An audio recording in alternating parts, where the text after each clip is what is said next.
Hello everyone, स्वागत है आपका एकेडमी सॉल्यूशन में। तो आज की इस वीडियो में हम लोग एनसीईआरटी इतिहास क्लास 12 का पार्ट 5 करेंगे। इसमें भी हम लोग कुछ महत्वपूर्ण प्रश्नों को करेंगे। अगर इस वीडियो का पीडीएफ चाहते हैं तो आप हमारे टेलीग्राम ग्रुप को ज्वाइन कर सकते हैं, लिंक डिस्क्रिप्शन बॉक्स में दिया हुआ है। तो चलिए आज का सेशन स्टार्ट करते हैं। अबुल फजल द्वारा लिखी गई आईन अकबरी के लेखन का मुख्य उद्देश्य क्या था?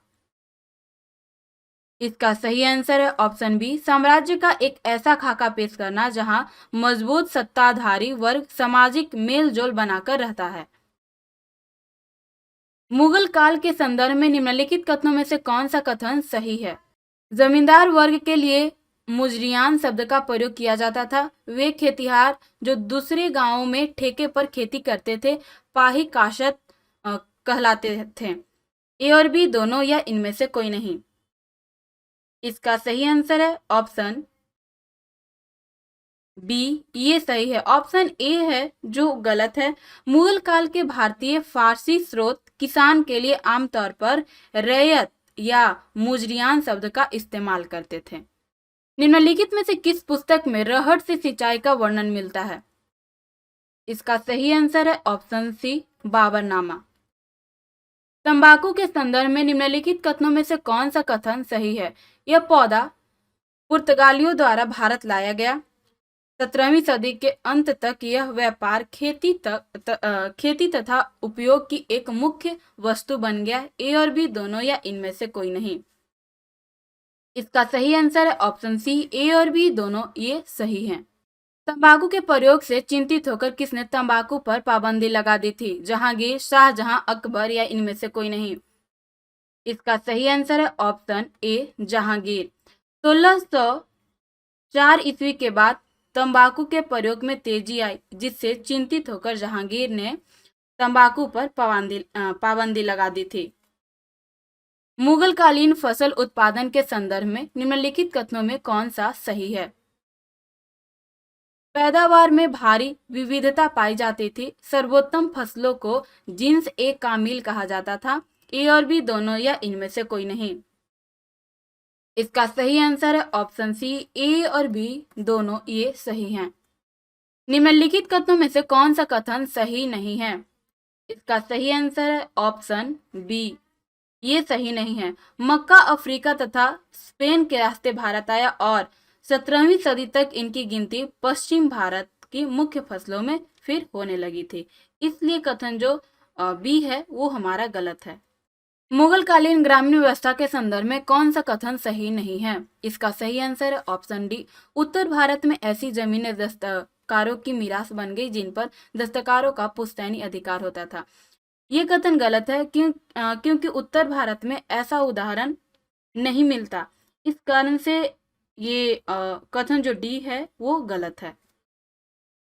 मुगल कालीन अर्थव्यवस्था और तत्कालीन कृषि समाज में महिलाओं के संदर्भ में निम्नलिखित कथनों में से कौन सा कथन सही नहीं है? मुगलों के केंद्रीय इलाकों में कर की गणना तथा वसूली नकद व जिन्स दोनों रूपों में की जाती थी। तलाकशुदा तथा विधवा महिलाओं को कानूनन शादी करने की अनुमति नहीं प्रदान की गई। इसका सही आंसर है ऑप्शन सी, ए और बी दोनों। ए और बी जो दोनों है वो गलत है, कोई भी सही नहीं है। क्योंकि मुगलों के केंद्रीय इलाकों में कर की गणना और वसूली दोनों नगद में की जाती थी। दोनों नगद में की जाती थी। जो दस्तकार निर्यात के लिए उत्पादन करते थे और उन्हें उनकी मजदूरी या पूर्व भुगतान भी नगद में ही मिलता था। इसलिए कथन जो ए है वो हमारा सही नहीं है। कथन बी जो है वो तलाकशुदा तथा विधवा दोनों ही कानून शादी कर सकते थे। ये तलाकशुदा और विधवा महिलाओं को शादी करने की अनुमति थी। इसलिए कथन बी है, बी जो है वो भी गलत है। मध्यकाल में जमींदारी संबंधी अधिकारों के संदर्भ में निम्नलिखित कथनों में से कौन सा कथन सही है? महिलाओं को संपत्ति पर पुश्तैनी हक मिलता था। विधवा महिलाएं भी संपत्ति की विक्रेता हो सकती थी। बंगाल में महिला जमींदारी पाई जाती थी या उपर्युक्त सभी। इसका सही आंसर है ऑप्शन डी, ये कथन ए, बी, सी ये तीनों सही हैं। मुगल प्रांतों में एक प्रशासनिक प्रमंडल को क्या कहा जाता था? इसका सही आंसर है ऑप्शन ए परगना। मुगल राज्य के द्वारा ली जाने वाली एक तरह की भेंट को क्या कहा जाता था? इसका सही आंसर है ऑप्शन बी पेशकश। असम राज्य के ऐसे लोग जिन्हें जमीन के बदले सैनिक सेवा देनी पड़ती थी, इसे क्या कहा जाता था? इसका सही आंसर है ऑप्शन सी पायक कहा जाता था। जमींदारी प्राप्त करने की प्रक्रिया में निम्नलिखित में से कौन से तरीके वैध थे? नई जमीनों को बसाकर, अधिकारों के हस्तांतरण के जरिए, राज्य के आदेश से खरीद कर या उपर्युक्त सभी। इसका सही आंसर है ऑप्शन ई उपर्युक्त सभी।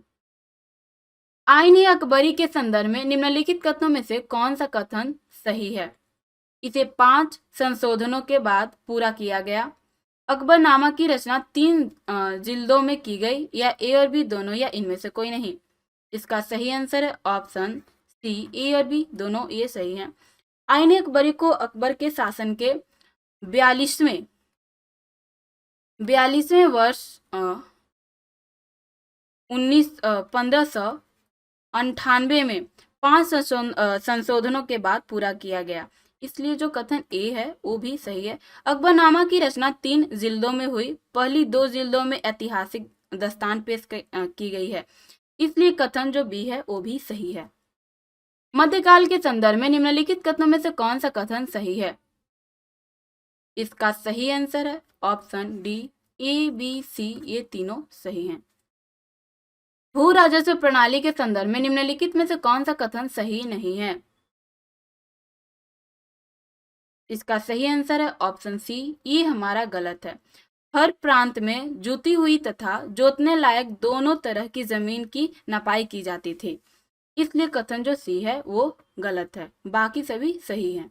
मुगल कालीन अर्थव्यवस्था के संदर्भ में निम्नलिखित कथनों में से कौन सा कथन सही है?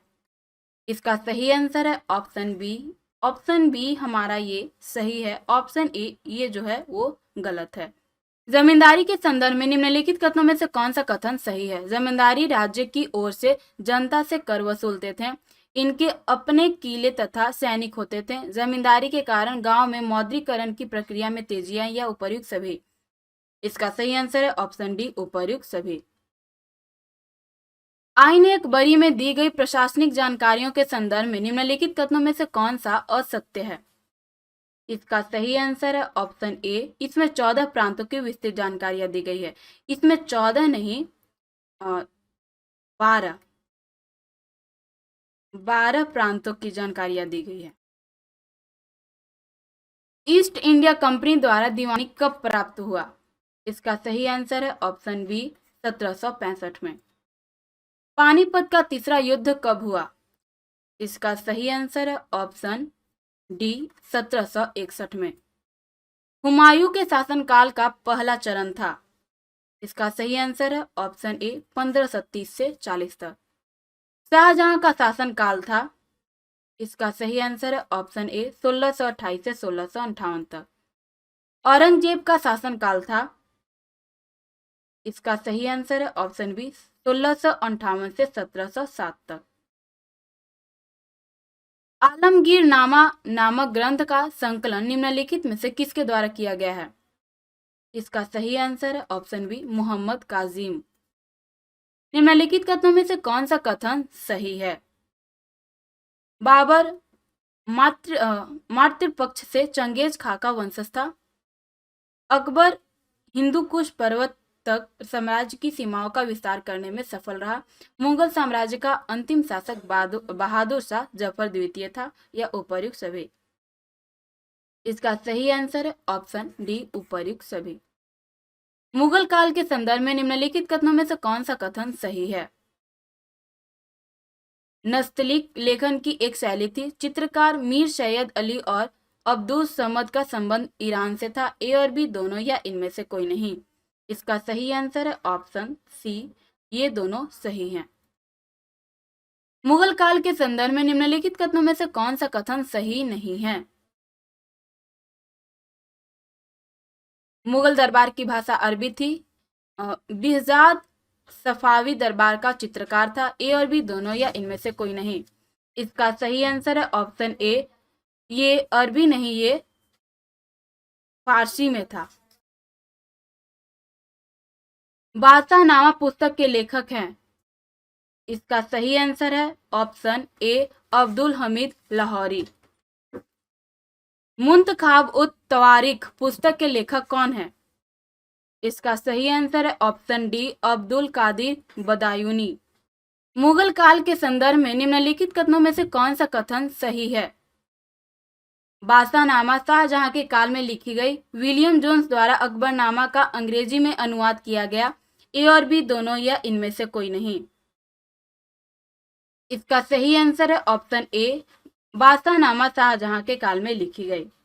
सुहरावर्दी दर्शन और अबुल फजल के संदर्भ में निम्नलिखित कथनों में से कौन सा कथन सही है?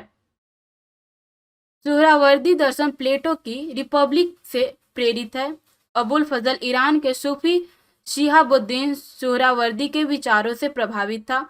अबुल फजल ने सुलह ए कुल की नीति को प्रबुद्ध शासन की आधारशिला माना है। उपर्युक्त सभी। इसका सही आंसर है ऑप्शन डी उपर्युक्त सभी। मुगल काल के संदर्भ में निम्नलिखित कथनों में से कौन सा कथन सही नहीं है? इसका सही आंसर है ऑप्शन ए। ये जो है वो हमारा सही नहीं है। शेख सलीम चिश्ती के मकबरे का निर्माण हुमायूं ने दिल्ली में कराया। शेख सलीम चिश्ती के मकबरे का निर्माण अकबर ने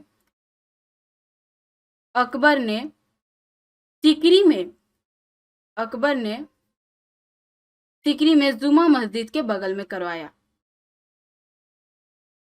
मुगल काल के संदर्भ में निम्नलिखित कथनों में से कौन सा कथन सही है? इसका सही आंसर है ऑप्शन ए थॉमस रोज जहांगीर के दरबार में आए, ये सही है। ऑप्शन बी जो है वो हमारा गलत है, क्योंकि झरोखा दर्शन प्रथा की शुरुआत अकबर ने की थी। ये शाहजहां ने नहीं, ये अकबर ने की थी। मुगल काल के संदर्भ में निम्नलिखित कथनों में से कौन सा कथन सही नहीं है? दीवान खास एक सार्वजनिक सभा भवन था। सब ए बारात का संबंध हिजरी कैलेंडर से है, ए और बी दोनों या इनमें से कोई नहीं। इसका सही आंसर है ऑप्शन ए जो है हमारा कथन जो ए है वो गलत है। दीवाने खास में निजी सभाएं होती थी तथा गोपनीय मुद्दों पर चर्चा की जाती थी, और जबकि दीवाने आम एक सार्वजनिक सभा थी। दीवाने आला किसे कहा जाता था? इसका सही आंसर है ऑप्शन ए वित्त मंत्री को। मदद ए मास किसे कहा जाता था? इसका सही आंसर है ऑप्शन बी अनुदान मंत्री को। मुगल काल में हरकारों का संबंध निम्नलिखित में से किस विभाग से था? इसका सही आंसर है ऑप्शन बी डाक विभाग से। अकबर द्वारा तीर्थ यात्रा कर की समाप्ति कब की गई? इसका सही आंसर है ऑप्शन बी 1563 में। अकबर द्वारा राजधानी का लाहौर हस्तांतरण कब हुआ? इसका सही आंसर है ऑप्शन ए 1585 में। हाथ की तलहटी को ललाट पर रख के आगे की ओर झुकना अभिवादन का शाब्दिक अर्थ क्या है? इसका सही आंसर है ऑप्शन ए कॉर्निश। दंडवत लेटना अभिवादन का शाब्दिक अर्थ क्या है? इसका सही आंसर है ऑप्शन सी सिजदा। मुगल कालीन प्रांतीय प्रशासन के संदर्भ में निम्नलिखित कथनों में से कौन सा कथन सही है? केंद्र प्रांतों में तथा प्रांत सरकारों में विभाजित थे। कानूनगो राजस्व संग्रह का प्रभारी था, ए और बी दोनों या इनमें से कोई नहीं। इसका सही आंसर है ऑप्शन ए, ये हमारा सही है। ऑप्शन बी जो है वो गलत है। कंधार के संदर्भ में निम्नलिखित कथनों में से कौन सा कथन सही है? इसका सही आंसर है ऑप्शन डी। कंधार सफाइयों और मुगलों के बीच द्वंद्व का कारण था। कंधार का किला नगर आरंभ में हुमायूं के अधिकार में था। अपने शासनकाल में अकबर ने भी इस पर अधिकार स्थापित किया, यानी कि ऑप्शन डी है वो हमारा सही है। जेसुइट के संदर्भ में निम्नलिखित में से कौन सा कथन सही है? सोसाइटी ऑफ जीसस जिसे कहा जाता है। मुगल दरबार के यूरोपीय विवरणों में जेसुइट वृत्तांत सबसे पुराने हैं। पुर्तगाली राजा जेसुइट प्रचारकों की मदद से ईसाई धर्म के प्रचार में रुचि रखता था, ए और बी दोनों या इनमें से कोई नहीं। इसका सही आंसर है ऑप्शन सी, ए और बी दोनों ये सही हैं। मुगल दरबार और जेसुइट जिसे सोसाइटी ऑफ जीसस कहते हैं के संदर्भ में निम्नलिखित कथनों में से कौन सा कथन सही है? पहले जेसुइट शिष्टमंडल का नेता पाद्रे रूडोल्फ एक्वाविना था। जेसुइट विवरण मुगल काल के राज्य अधिकारियों और सामान्य जन जीवन के बारे में फारसी इतिहासकारों द्वारा दी गई सूचना की पुष्टि करते हैं। ए और बी दोनों या इनमें से कोई नहीं। इसका सही आंसर है ऑप्शन सी, ए और बी दोनों ये सही हैं। अकबर के संदर्भ में निम्नलिखित कथनों में से कौन सा कथन सही है? इसने फतेहपुर सीकरी के इबादत खाने में अंतर धर्मीय वाद विवाद का आरंभ किया। अकबर और अबुल फजल ने प्रकाश के प्रदर्शन का सृजन किया। ए और बी दोनों या इनमें से कोई नहीं। इसका सही आंसर है ऑप्शन सी, ए और बी दोनों ये सही हैं। पहला जेसुइट शिष्टमंडल फतेहपुर सीकरी के मुगल दरबार में कब पहुंचा था? इसका सही आंसर है ऑप्शन सी, 1580 में। तो ये थे आज के हमारे कुछ महत्वपूर्ण प्रश्न। उम्मीद करेंगे कि आपको पसंद आएगा। अगर वीडियो अच्छा लगे तो अपने दोस्तों के साथ इसे शेयर जरूर कीजिएगा। अगर इस वीडियो का पीडीएफ चाहते हैं तो आप हमारे टेलीग्राम ग्रुप को ज्वाइन कर सकते हैं। लिंक डिस्क्रिप्शन बॉक्स में दिया हुआ है।